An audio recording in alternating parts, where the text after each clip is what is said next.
అమ్మ పెట్టదు, అడుక్కు తినివ్వదు. రాష్ట్ర ప్రభుత్వం పోరాటం చేయదు, చేసేవాళ్ళని అడ్డుకుంటుంది.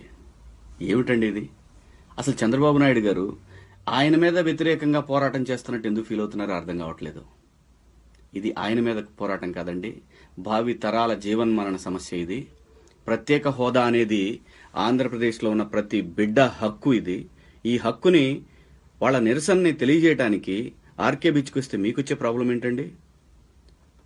మిమ్మల్ని సూటిగా కొన్ని ప్రశ్నలు అడగొచ్చా? గత 3 సంవత్సరాల్లో ఎన్ని పెట్టుబడులు వచ్చినాయండి? ఎన్ని కంపెనీలు వచ్చినాయండి?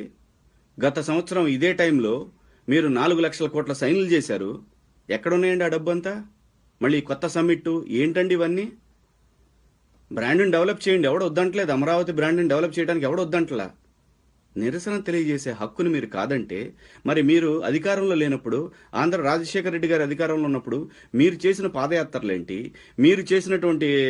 మీరు పెట్టినటువంటి సింహగర్జన గుంటూరులో ఏంటి, ఇవన్నీ ఏంటండి? ఇది కేవలం ముఖ్యమంత్రి గారు ఒక విధమైనటువంటి అభద్రతా భావానికి లోనయ్యి ఆయన ఈ రోజున మీరే జల్లికట్టుకు దీనికి సంబంధం ఏంది, అయినా కోడి పందాలు మాత్రం ఆ రోజు సుప్రీంకోర్టు వద్దంది కదా అంటే మీకు నచ్చిన కోడి పందెం వేసుకోవచ్చు, మీకు నచ్చని ప్రత్యేక హోదా పోరాటం మాత్రం చేయకూడదా? అసలు ఎప్పుడో తేలిపోవాల్సిన విషయాన్ని మీరు నీరుగార్చాలని చేసిన ప్రయత్నంలో, మీరు వెంకయ్యనాయుడు గారు నీరుగార్చాలని చేసిన ప్రయత్నంలో ఈ రోజున ఆంధ్రప్రదేశ్ రాబోయే తరాలన్నీ కూడా దానికి గురయ్యి నాశనం అయ్యే పరిస్థితి వచ్చింది ఈ రోజున. దయచేసి ఎవ్వరూ ముఖ్యమంత్రికి వ్యతిరేకం కాదండి, ఆంధ్రప్రదేశ్ ప్రభుత్వానికి వ్యతిరేకం కాదండి. ఇది కేవలం ఆత్మగౌరవ పోరాటం. తమిళనాడులో ఓ చట్టబద్ధం కానటువంటి ఒక ప్రాచీన క్రీడను వాళ్ళు సాధించుకున్నప్పుడు ప్రజల మనోభావాలు గుర్తించలేని ప్రభుత్వాలు ఉంటే ఏంటి, పోతే ఏంటి? ఈ రోజున ఎంతమంది ఆడపిల్లలు నిన్నటికి నిన్న ఒక గౌతమిని హత్య చేశారు.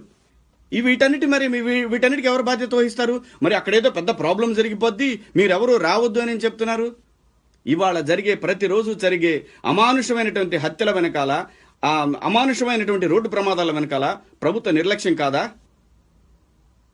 దానికి ఎవరు సమాధానం చెప్తారు?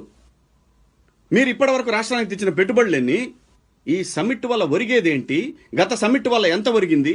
సమాధానం చెప్పండి ప్రజలకి. ప్రశ్నిస్తే ఎందుకు సార్ మీకు కోపం వస్తుంది? ప్రతివాడు ప్రశ్నిస్తాడండి. రేపొద్దున పవన్ కళ్యాణ్ గారు ఇష్టం వచ్చినట్టు మాట్లాడుతున్నారంటే మాట్లాడతారు. మీకు సపోర్ట్ చేసినప్పుడు మాట్లాడే హక్కు మాకు లేదా? వెంకయ్యనాయుడు గారు ఏదో మోడీ ప్రాపకం కోసం ఒక ఆంధ్రప్రదేశ్ను తాకట్టు పెడుతున్నాడు. ఇక్కడికి వచ్చి ఆ రోజున విద్యార్థులను రోడ్డు మీద నిలబెట్టి ఈయనకి సన్మానాలు, గజారోహణలు ఏం చేశాడండి నాయుడు గారు?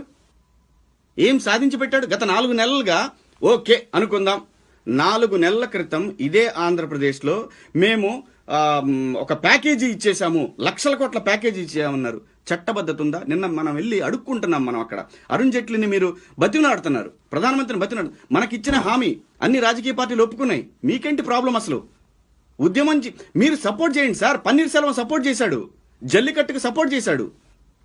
ఈ రోజున అమరావతిలో మీరు సాధించి మీరు చేసినటువంటి మీరు పెట్టిన పెట్టుబడులతోటి ఏం పెట్టగలిగారు? అమరావతిలో ప్రజలు, రైతులు ఇచ్చినటువంటి ఉచిత భూములు కాబట్టి ఈ రోజున ఒక బౌండరీ వేయగలుగుతున్నారు.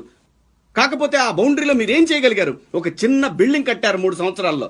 ఒక చిన్న బిల్డింగ్ కట్టారు. 10 సంవత్సరాలు అక్కడ హక్కు ఉంది, దాన్ని వదిలేసుకొచ్చారు. ఎందుకు వదిలేయాలి? ఈ ప్రశ్నలన్నీ వేస్తే మీరు సమాధానం చెప్పగలరా?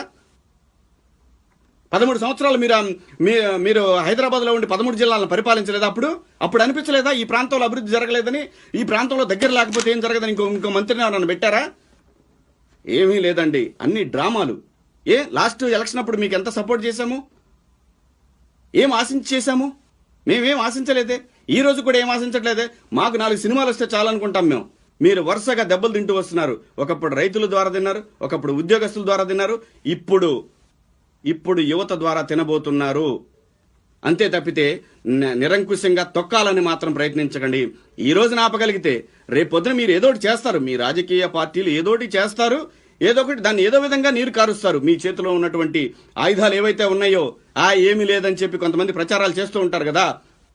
మీరు వేసే ముష్టి మీద కొంతమంది బతుకుతా ఉంటారు, 1000 కోట్లు ఉన్నా కూడా. వాళ్ళు తొక్కొచ్చి ఈ ఉద్యమాలని. కానీ ప్రజలు మాత్రం మీకు చూపిస్తారు. అన్ని సంవత్సరాలుగా మీరు అంత అభివృద్ధి చేసిన రైతుల పట్ల మీరు చూపించినటువంటి ఒక చిన్న చూపు వల్ల ఆ రోజున మీరు అధికారాన్ని కోల్పోయారు. ఆ తర్వాత ఎంప్లాయీస్ మీద మీరు కట్టినటువంటి ఒక కత్తి వల్ల ఎంప్లాయీస్ మీ మీద పగబట్టారు.